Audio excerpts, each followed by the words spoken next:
while doing that, I got my hands on a book called The People's Principles, which was written by Don Peebles. Don Peebles, billionaire black developer from DC. That's where he started, then moved on to Miami and went to Vegas, and now is based in New York. And I read this book, really was inspired by the really technical things that he said within it. It's like, this is how I became what I became. And I was like, oh, this is great. Okay, well, I'm going to follow a similar path, but just do it my way. So in 2016, I got my first low-income housing tax credit. So affordable housing developments in the past were financed through Section 8. So if you think about a Section 8 property, Cabrini Greens in Chicago, some of these really large Berry Farms in DC, really large complexes, 300-400 units, and really just clusters of poverty. That's how they were financing them. But now they use a tool called Section 42 IRS code, which is a tax credit. So we are given a tax credit that we sell to an investor and use that to finance the project. Can you explain that a little bit? Because Section 8, I think most people know what Section 8 is, right? Where it's government and they subsidize housing, right? And but Section 8, you don't have to live in the projects. Like, you can have a house. So there's two different types. Okay. There's Section 8 project-based vouchers. So projects got the Section 8 assistance. Okay. But then there were also like people-based vouchers, right. Where you can take that into and you go into like a house and they pay the landlord. Right. So what's the new way? Section 42 is the primary tool for affordable housing. There's still some Section 8. Yeah. There's still some vouchers. But Section 42, just really high level. If you think about a building and you think about developing a building, it may cost $40 million to develop a building, right? Typically, in order to fund that building, you need rents that'll pay you enough to then get a bank to give you a loan. So you need a construction loan, and then you need permanent financing. So in order to get the construction loan, one of the threshold items is, hey, how much is the loan to value of this projected property?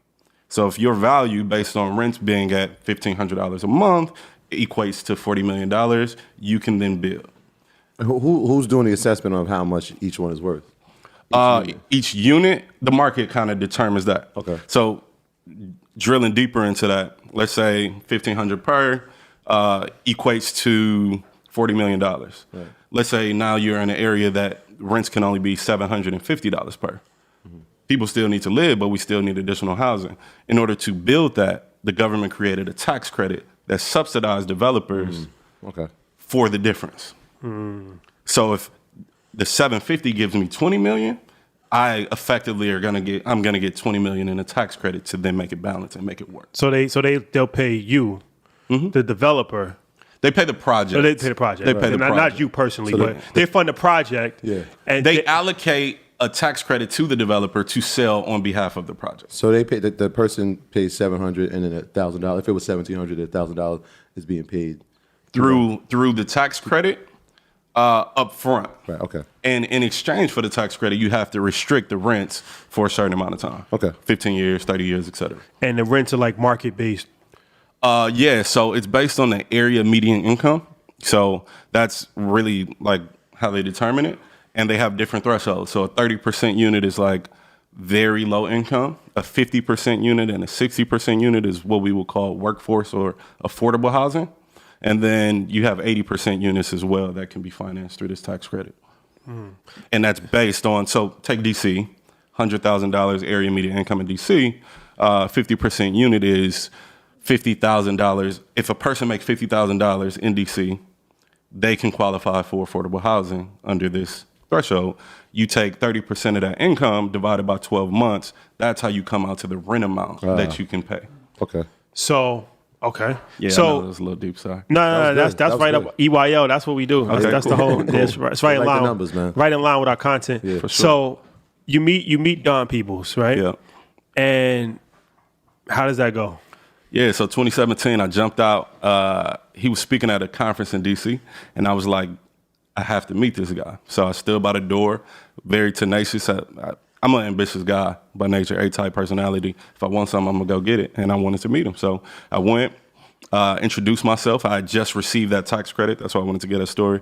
Just received the tax credit. I was about to develop my first project. Hey, Don, what's up? I'm Brandon. I got my first project in. I got a couple more in my pipeline. Would love to connect. And he was impressed by what I was doing because my age, I think I was 26, 27 at the time. And his first project, I was 27. He was awarded his first project at 27 as well. So I was on that path. It's like, okay, yeah, this is the only black billionaire doing what I'm doing. I need to meet him. So we met, had a phone call about a month later.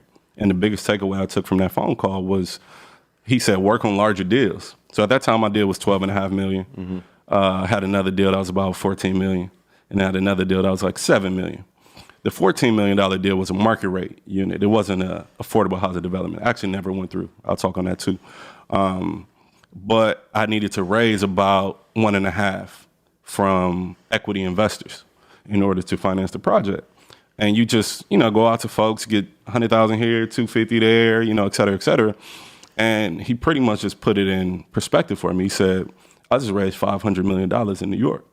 And this is the easiest money I ever raised. Because institutional capital, the demand on that is so much less than the demand on everyday individuals and investments. Because you can invest in stocks, you can invest in bonds, you can invest in a different real estate project, you can invest in your kid's college fund. Individuals have so many options, but institutional capital needs places to put this money. So he told me to work on larger deals, and I said about 3 months later, I moved to DC. That reminds me of 3 stories. So I'll take them one by one. Well, first off, you know how one of the people that really got Don Peoples into the game, Marion Barry. Yeah, for sure. Did you know that? DC legend. DC legend. Rest in peace. So that's one story.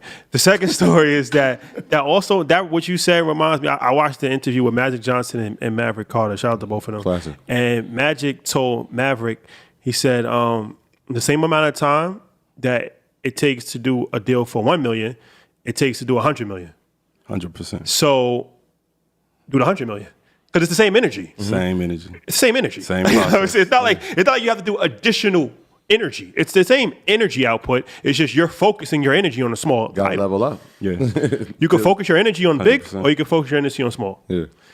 The third one was Byron Allen. Okay. He was on a Breakfast Club. Yeah.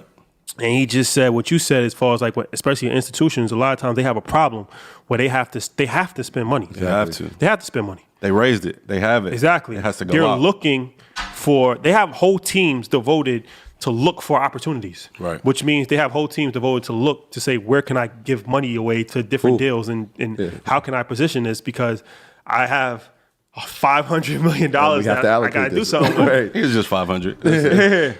So That's real. Raise your hand, please. Right. So, But you have to understand the key to that. You have to understand that language. It's a language of finance. That's the way I look at it. It's no different from English versus Spanish. Mm-hmm. We all know English. Some people know Spanish. Some people know finance. It's just a language. And if you understand the language and if you understand what they are saying and what they are looking for, you can make it work. My graduates from my school being Forbes, bag drop. bag drop. A mic drop, bag drop. Bag drop.